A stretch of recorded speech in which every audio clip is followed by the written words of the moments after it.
The image is familiar. A palm tree drawn in sand, 17 fronds spreading from a trunk, surrounded by villas, marinas, and blue water. From the window of a landing plane, it looks like a luxury resort that has always been there. But the Palm Jumeirah did not exist until 2001, when dredgers began siphoning 94 million cubic meters of sand and 7 million tons of rock from the seabed to form a coastline where there had been none.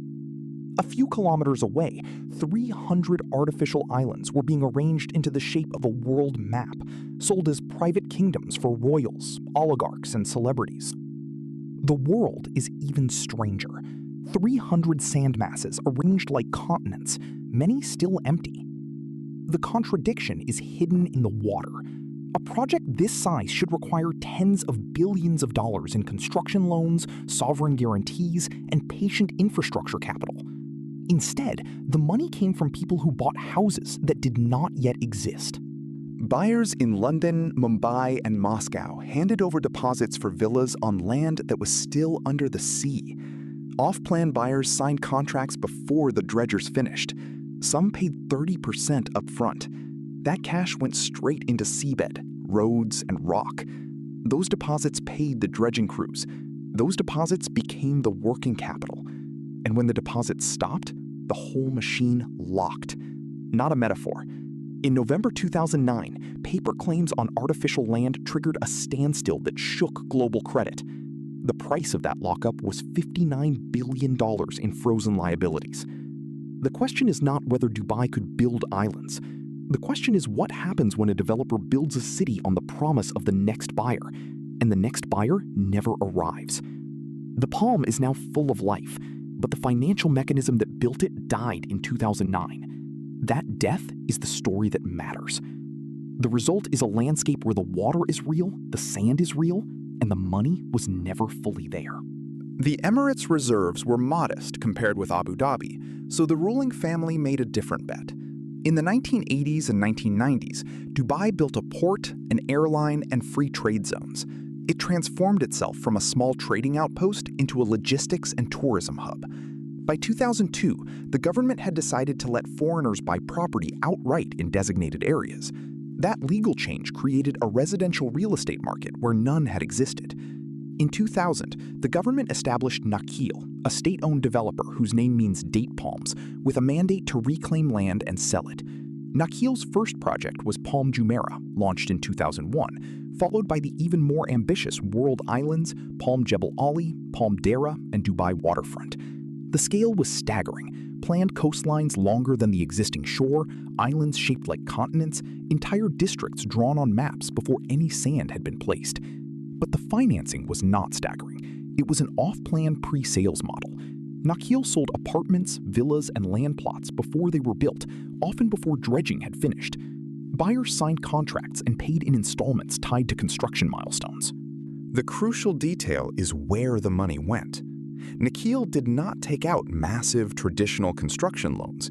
Instead, it used those early buyer payments as interest-free capital to pay dredging contractors, surveyors, engineers, and project managers. In effect, the buyers financed their own construction. Consider the practical effect on a single project. Palm Jumeirah required roughly 94 million cubic meters of sand and 7 million tons of rock, all of which had to be paid before the first villa key was handed over. The money came from buyers who reserved property in 2002 and 2003. By the time Nakheel began building the fronds, it had already collected hundreds of millions of dirhams in deposits. Those deposits were not held in separate project accounts. They were available for Nakheel to pay dredging costs, land reclamation, and even the marketing of the next launch. That was the engine. No waiting for bank credit committees, no interest payments, no construction loan covenants. It was fast, flexible, and fragile. The model produced extraordinary margins. Because reclaimed land was relatively cheap to create in the shallow Gulf and land prices were rising quickly, Nakheel could book profit margins of 30% or even 40% on some sales. Every launch injected a new wave of cash. By 2006, Nakheel accounted for a dominant share of Dubai's property transactions. Its sales offices in London, Moscow, and Singapore held exhibitions with scale models and renderings. Buyers queued overnight. Some paid deposits for units they had seen only in photographs. Many did not intend to live in Dubai at all. They were speculators buying to flip. A villa reserved off-plan for 1 million dirhams could be resold for 2 million before the building permit was issued. A plot on The World could be flipped before the dredging vessel left the site. Everyone had an incentive to keep the cycle turning. Nakheel needed sales to fund construction. Brokers earned commissions. Buyers needed prices to keep rising. The government needed growth. But the model had a fatal trade-off. Conventional developers borrow money and pay interest, which creates a fixed cost and a lender with the right to intervene. Nakheel's model replaced the lender with the customer. That meant there was no outside party forcing discipline, no maturity schedule to manage, no interest rate exposure. It also meant the balance sheet had no long-term debt cushion. If sales paused, the cash stopped. If sales collapsed, the construction pipeline had no backstop. The company had traded stability for speed.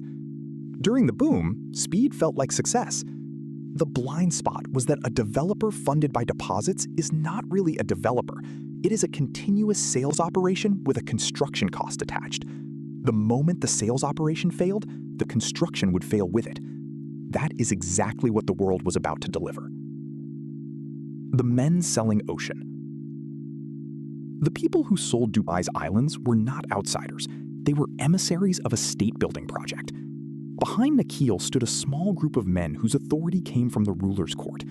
Sheikh Mohammed bin Rashid Al Maktoum had articulated a vision of Dubai as a global hub long before the islands. Sultan Ahmed bin Sulaim, the chairman of Dubai World, controlled the holding company that would eventually own Nakheel and dozens of other state assets. On the operational side, Nakheel hired executives from Australia, Britain, and the United States, including Chris O'Donnell, a property executive who became the company's public face. Their incentives were aligned with volume. Pre-sales targets, not completion rates, drove bonuses and promotions. Nakheel's internal reports tracked signed contracts, launch sellouts, and revenue booked, not the number of keys handed over.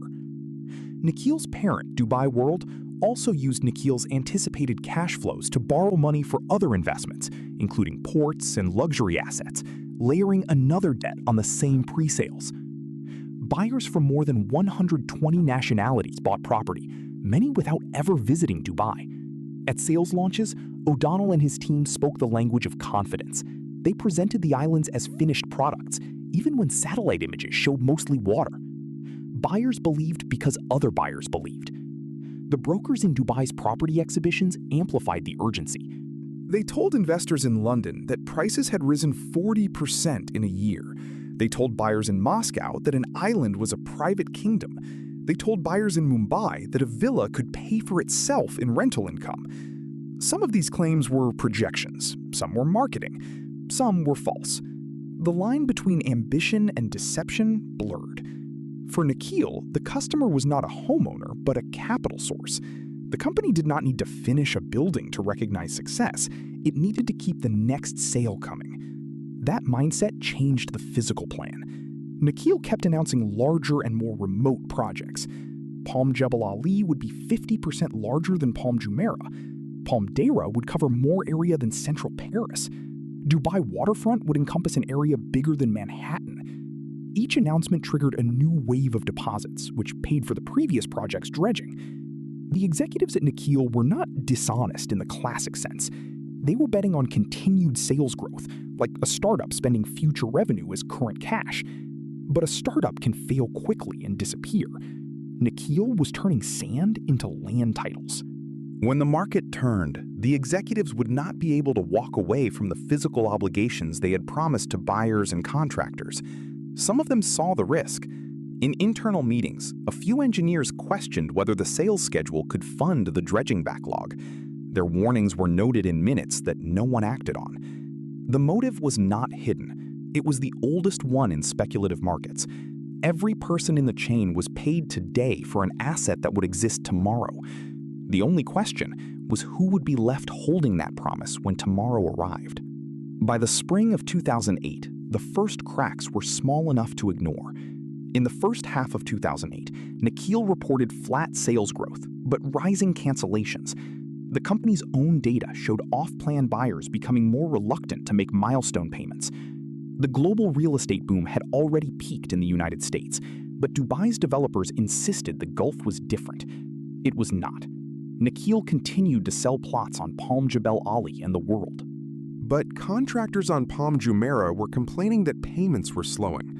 Some off-plan buyers in Dubai Marina began offering their contracts at discounts of 10 or 15% to get cash before the next installment. No one wanted to believe the boom was over. In September 2008, Lehman Brothers collapsed and global credit markets froze. Dubai's economy, built on leverage and confidence, was hit harder than most. Between October 2008 and January 2009, Dubai's stock index lost more than 40%. Property asking prices fell by half.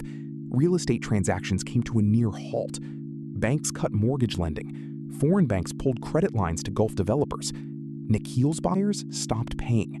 The pre-sales cash machine sputtered and then stopped altogether. Nakheel's financial structure had no alternative. It had not arranged long-term construction financing. It had not built a reserve of cash. Its revenue came from installment payments on sold units and from new sales. When those stopped, the company could not pay its contractors. Nakheel's cash outflows were fixed: dredging contracts with Belgian and Dutch contractors, payments for rock revetments, staff salaries, and marketing budgets for future launches. But cash inflows were discretionary. Buyers could stop paying if they chose. That asymmetry was lethal. Work on Palm Jebel Ali slowed and then stopped. Workers were sent home. The world's dredging halted. The islands, which had cost hundreds of millions of dirhams to reclaim, began to erode. Some buyers who had paid millions discovered that their island had no title deed, no infrastructure, and no timeline. Lawsuits accumulated. In May 2009, Nakheel announced a restructuring of its own operations.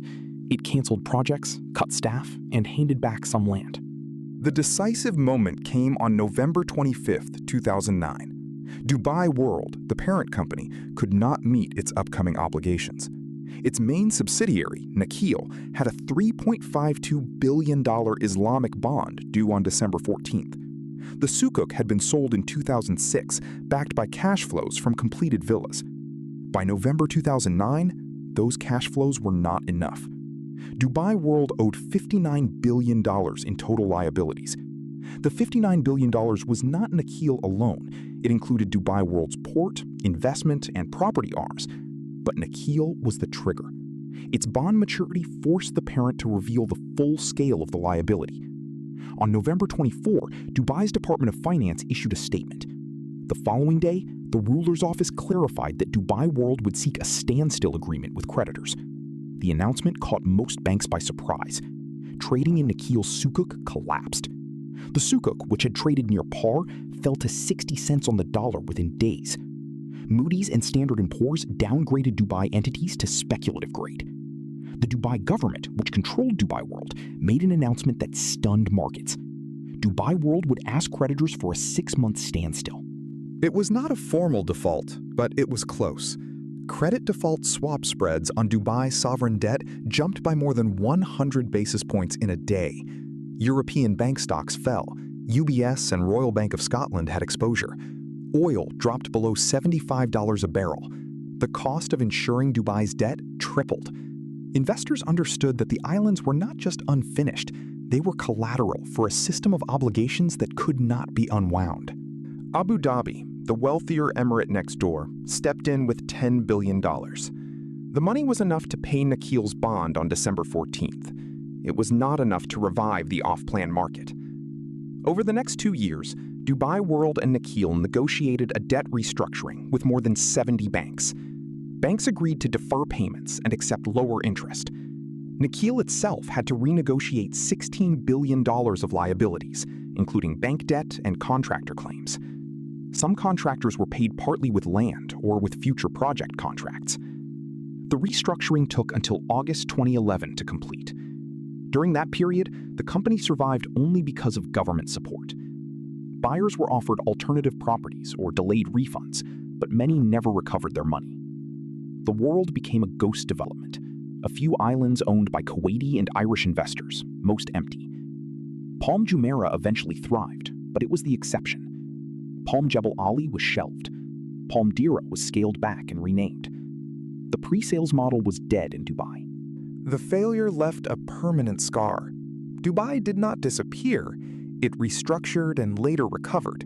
But the cycle of selling imaginary property to fund real construction had been exposed. The human cost was largest among small investors and construction workers. Off-plan buyers who had paid 30% or more watched their savings disappear. Migrant workers on stalled sites were sent home without full wages. The court system in Dubai was overwhelmed with property disputes. Some cases took years to resolve. Even today, the exact recovery rate for off-plan buyers remains opaque. Dubai's property laws favored developers in disputes. The $59 billion standstill was the moment the promise had to be accounted for. No one went to prison. No one was formally blamed. The executives who sold the islands kept their positions or moved on. The buyers, contractors, and migrant workers absorbed the cost.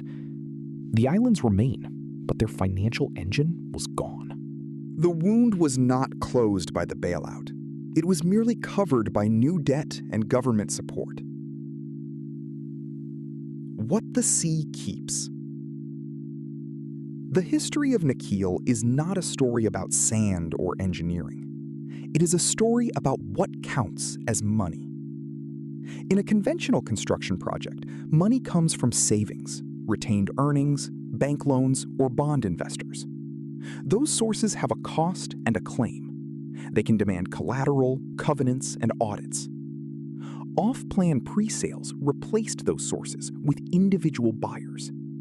Each buyer's deposit was treated as capital, but it was actually a liability, a claim on a future property. The developer's balance sheet looked profitable, but the profit depended on never having to deliver all those properties at once. That was the hidden trade-off.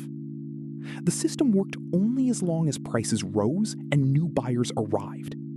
When prices fell, buyers stopped being customers and became creditors, demanding refunds. The developer had no lender to renegotiate with, only thousands of small creditors with signed contracts. This is the quiet mystery of the islands.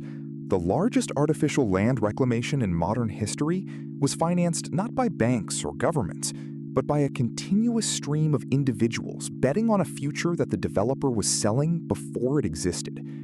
The line between a developer and a Ponzi-like sales operation is not a moral line, but a liquidity line. Pre-sales are not inherently fraudulent. They are a legitimate tool used around the world. But when they become the sole source of construction funding, they create a reflexivity that no economic boom can sustain indefinitely. Dubai's collapse showed the physical consequences of that reflexivity. The sand was real. The dredging was real. The villas were real, eventually. But the money was a promise, and a promise can freeze. The off-plan model is older than Dubai. It built Miami condominiums, Spanish coastlines, and Bangkok towers. But Dubai scaled it to geography. The buyer's deposit not only financed a building, it created new land. That inversion is what made the collapse so complete. Land, historically the safest asset, was manufactured by spending today's deposits. If the deposit stopped, the land itself became incomplete. The world islands are not just unfinished buildings, they are unfinished geography. A country's coastline is usually a given. Dubai tried to make it a product. The product worked until it had to behave like land, which can sit empty for decades. A developer's cash flow cannot.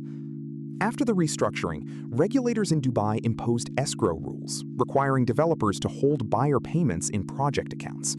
The next cycle of construction would be slower, less spectacular, and safer. Yet the pull of selling a lifestyle before it exists has not gone away. Other cities with coastlines and ambition have watched Dubai's success and copied its marketing. The question they rarely ask is what happens when the sales stop? The answer is visible from the air. On one side, Palm Jumeirah glows with lights and traffic. On the other, the world is a broken map, a few sandy outlines in the Gulf. expensive dreams slowly eroding. Maybe the real mystery is not how the islands were built. It is how so many people, given the evidence of an empty sea, believed in them enough to pay. And when the money stopped, what did the sea owe back? The sea does not answer, but the tide keeps moving the sand.